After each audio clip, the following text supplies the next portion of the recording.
بسم اللہ الرحمن الرحیم۔ السلام علیکم، میں ہوں سلمان حیدر۔ دعا پروردگار سے کہ اس نے آپ کو اور آپ کے اہل خانہ کو اپنی حفظ و امان میں رکھا ہوا۔ سپریم کورٹ سے لاہور ہائی کورٹ آئیں گے جی اس ویلاگ میں، اور اس کے بعد پیپلز پارٹی کی طرف سے ایک اہم ملاقات جو اس وقت شہباز شریف اور بلاول بھٹو کی ہو رہی ہے، اس دوران جی ہاں یہ دھمکی کہ آپ کی حکومت جو ہے وہ تاش کا گروندا ہے جی، اور ہم کسی وقت بھی بکھیر دیں گے، یہ کوئی چھوٹی دھمکی نہیں ہے، تو کچھ ہے جو چل رہا ہے اور بڑا واضح طور پر چل رہا ہے۔ ہاں ادھر ہی حکومت ہی ایک سینئر رہنما حکومت کے اور بڑے انفلوئنشل رہنما وہ یہ کہہ رہے ہیں کہ سب کچھ ہو رہا ہے نا پیپلز پارٹی، ہمارا اور پیپلز پارٹی کے ساتھ فکس میچ ہے، چاہے آرڈیننس کی شکل میں ہو، چاہے ڈیفیمیشن لا جو پنجاب میں ہے، حتیٰ کہ عزت کا قانون، ہر چیز بالکل فکس ہے۔ ہاں جسٹس شاہد ملک صاحب نے، شہزاد ملک صاحب نے، آج آخری روز ان کا، لیکن میں خوفناک فیصلہ نہیں، میں ہیبت ناک فیصلہ جی وہ کر رہا ہوں۔ اور سپریم کورٹ میں بھی ایک خط پہنچا ہے، ایک اور جی ہاں 6 ججز کے علاوہ والا خط ایک اور جج کا، اس کی ڈیٹیل بھی بڑی اہم ہے، تو ویڈیو مس نہ کریں، مکمل دیکھیں، چینل دیکھیں تو سبسکرائب کر دیں، اس کے لیے بٹن دبا دیں تاکہ میرا اور آپ کا رابطہ رہے۔ سب سے پہلے جی بلاول بھٹو اور شہباز شریف صاحب کی ملاقات ٹھیک 4 بجے شروع ہو رہی ہے جی، ایوان وزیر اعظم کے اندر یہ ملاقات ہے جس میں ساری جوڑ توڑ آگے پیچھے کے سارے معاملات ہیں، لیکن دوسری طرف ایک اور محاذ کھلا ہوا ہے، اور محاذ کھولنے سے کافی پردے بھی اٹھ گئے، ہماری باتوں کی خیر تصدیق ہو رہی ہے، ہمیں ان تمام باتوں کا پہلے سے بہت اندازہ بھی تھا، یہ بھی ہمیں طے ہے۔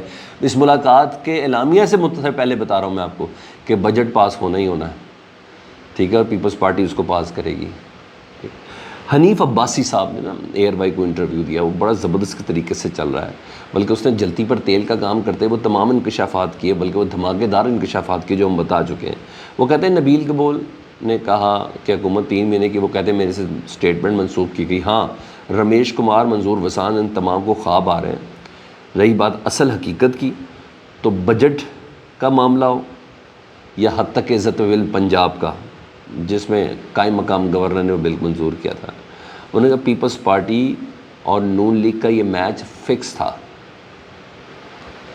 جی ہاں، پیپلز پارٹی پنجاب میں اور نون لیگ کے ساتھ بالکل فکسڈ حالت میں تھی، یہ پوری انڈرسٹینڈنگ تھی کہ حد تک عزت کے بل پر پنجاب سے جو ہے نا پیپلز پارٹی وہ ہر حال میں نوڈنگ کرے گی، اور ملی ہوئی ہے پیپلز پارٹی۔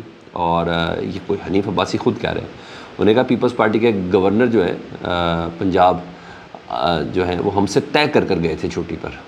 کیا بات ہے یار، انہوں نے کہا جو گورنر ہے نا سردار سلیم حیدر صاحب، وہ ہم سے طے کر کے باہر گئے تھے، یعنی نون لیگ سے مریم نواز صاحبہ سے طے کر کے چھٹی پر گئے تھے، اور وہی بات ہماری بات کی تصدیق ہو رہی ہے۔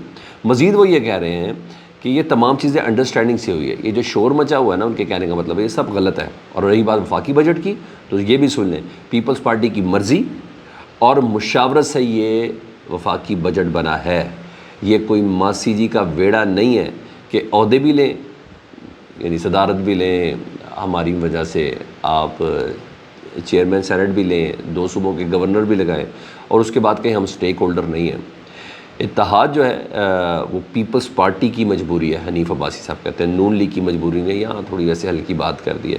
اچھا جی، اور نے کہا ایسے کشتی پار نہیں چلے گی۔ ہاں اس کا رد عمل آیا، سابق ایم پی ہے اور پیپلز پارٹی کے ترجمان بھی ہیں اور پارلیمانی لیڈر بھی رہے جی، سید حسن مرتضیٰ شاہ صاحب۔ حسن مرتضیٰ صاحب کہتے ہیں کہ نون لیگ کا انحصار نا پیپلز پارٹی کے 45 اراکین پر ہے، اور نون لیگ حکومت تاش کا گھر ہے، یعنی بتا دیا کہ کسی وقت بھی ہم نے پتہ نکال دیا تو گروندا گر جائے گا، اور ساتھ ساتھ یہ بھی بتایا کہ بجٹ پر ہماری جماعت سے کسی قسم کی کوئی مشاورت نہیں ہوئی۔ حنیف عباسی جھوٹ بول رہے ہیں۔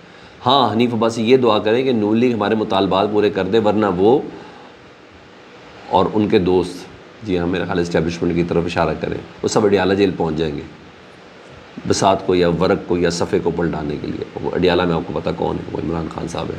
تو یہاں تک کی دھمکیاں چل رہی ہیں، ٹھیک ہے۔ اور پیپلز پارٹی ویسی بھی میں نے آپ کو پتا پیچھے سے کام شروع کیا ہے کہ اگر نون لیگ کا کوئی معاملہ اگر ہوا تو ہمیں جس طرف جانا ہے وہ پھر ہر لحاظ تک ہر جگہ پہ جائیں گے، کیونکہ وہ سیاسی جماعت ہے نا، وہ کہتے ہیں ہم سیاسی جماعت ہے تو ہم مشاورت کے بھی دروازے اور گفتگو کے دروازے تمام سارے کھلے رہیں گے۔ یہاں تو یہ پوزیشن ہے۔ ہاں ایک اور بڑا زبردست بات کی حنیف عباسی نے کہا رؤوف حسن ہمارے بندے ہیں۔ اچھا یہ بھی ایک اچانک مجھے صبح کس پوزیشن پہ تھے مجھے نہیں پتہ حنیف عباسی صاحب، لیکن عجیب و غریب وہ باتیں کر رہے تھے اس معاملے پر۔ اہم الیکشن ٹریبونل والا آج کیس جو سپریم کورٹ کے اندر لگا ہوا تھا وہی لاہور ہائی کورٹ ہے جو آج الیکشن ٹریبونلز کے جو ججز کا 8 ٹریبونلز جو بحال کیے ہیں جس میں حاضر سروس ججز الیکشن کے تمام معاملات کی عذرداریوں کو وہ سنیں گے.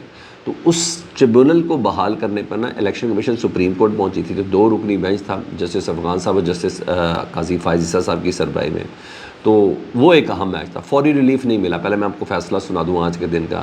الیکشن کمیشن نے اس پہ اسٹے مانگا تھا, ریلیف مانگا تھا کہ لاہور ہائی کورٹ کے فیصلے پہ آپ نا اسٹے دے دیں, ہمارے جو ریٹائرڈ ججز والے ٹریبونلز ہیں وہ کام کرتے رہے. نہیں, عدالت نے کسی قسم کا کوئی فوری ریلیف نہیں دیا اور جو درخواست تھی وہ مسترد کی الیکشن کمیشن کی سپریم کورٹ نے. لارجر بینچ کی تشکیل, سلمان اکرم راجہ صاحب نے کہا تھا کہ ہم نے 7 ججز مانگے تھے, آپ نے ہمیں 2 ججز دے دیے. لارجر بینچ کی تشکیل کے معاملے پر 3 رکنی کمیٹی, وہی جو چیف جسٹس جسٹس قاضی فائز صاحب, دوسرے سینئر جج جسٹس منصور علی شاہ, تیسرے سینئر جج جسٹس منیب اختر صاحب, ان تمام کے یہ کمیٹی کو بھجوا دیے کہ لارجر بینچ 5 رکنی بننا ہے, 7 رکنی بننا ہے, 9 رکنی بننا ہے. مطلب چیف جسٹس صاحب سمجھنا ہے کہ اس کیس میں مزید تشریح کی ضرورت ہے اور یہ لارجر بینچ ہی اس کی تشریح کر سکے گا. ٹھیک ہے جی. اور دوسری طرف لاہور ہائی کورٹ نے الیکشن ٹریبونل پر کام بھی شروع کر دیا.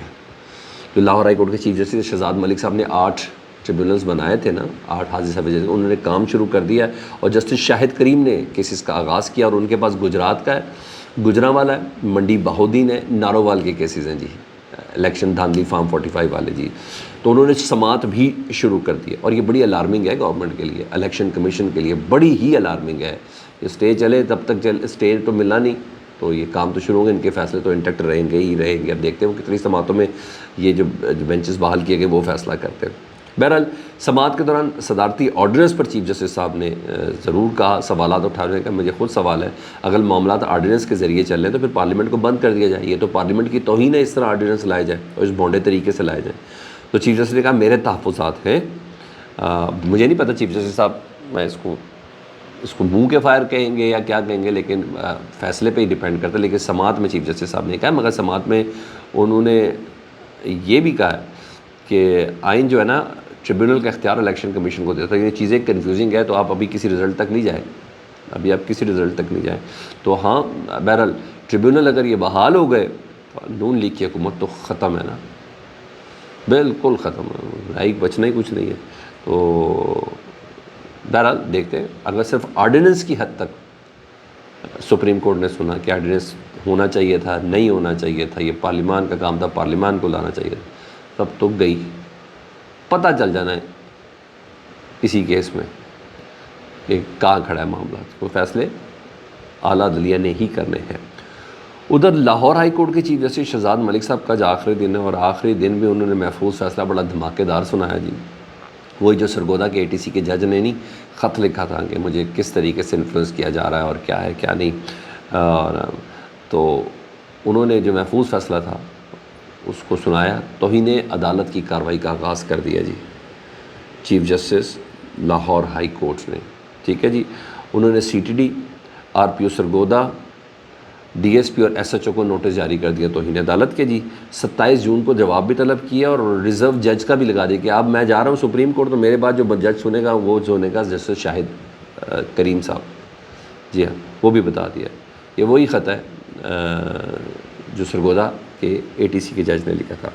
اور ساتھ ساتھ یہ بھی حکم دیا گیا ہے کہ اس خط کو جو سرگودا کے ATC کے جج نے لکھا تھا لاہور ہائی کورٹ کو, اس خط کو سپریم کورٹ بھجوانے کا بھی فیصلہ اور حکم دے دیا گیا ہے کہ اب سپریم کورٹ میں یہی جج اور چیف جسٹس جسٹس قاضی فائز صاحب بھی اس خط سے متعلق سنیں گے, دیکھیں گے, پڑھیں گے.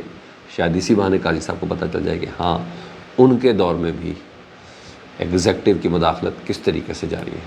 Let's see.